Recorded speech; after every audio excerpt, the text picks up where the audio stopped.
All right, so you need a new car. You need to get rid of your old car. So we are a used car salesman now. What do we do?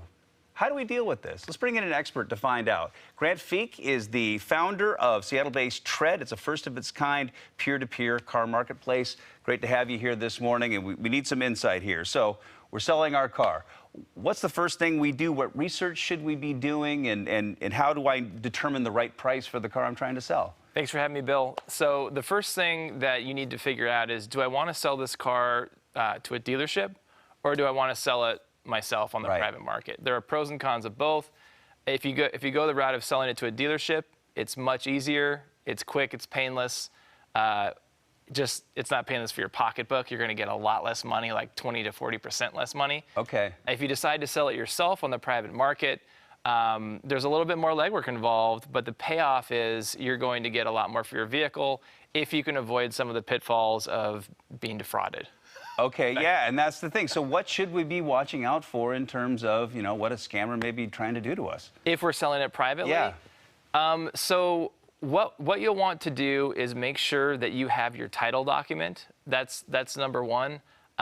It's very, very difficult to sell a vehicle if you have a loan or a lease on your car, because your buyer is unlikely to wait for you to pay off that money and get them the actual ownership document to the vehicle. So step one is, if you have a loan or a lease, which is about half of our sellers, you're going to have to pay that off first. You're going to want to go to kellybluebook.com, kbb.com, to do some research on what the value of your vehicle likely is, given its make, model, year, mileage. And then you're going to want to take some good photos. We always recommend, more photos the better. Things like photographing every single wheel, getting all 8 angles, from the flat angles and the diagonal angles of the exterior of the vehicle. Photograph it well. And we recommend listing it in as many places as you can. Right, and so where should we be looking in terms of marketing it? So some great options. So Craigslist is a great option, which is no longer free, but Craigslist is a great option. There are marketplaces, online marketplaces such as Facebook Marketplace, where you can list your vehicle. We take the added step of listing your car on a number of paid sites that are dealer only, such as the True Car Network, Geico, Allstate, American Express, PenFed, many different websites, cars.com, et cetera, et cetera. But there are some good avenues out there that aren't too expensive for consumers. Now, when your buyer shows up, you're going to want to make sure in advance that you do a little bit of checking. What is your buyer's name? I personally would look them up on social media before agreeing to meet with them. Make sure they look like an upstanding sort of person you want to go meet in a dark alley with a suitcase full of cash, type of thing. Which is what your car is, essentially. Yeah, exactly.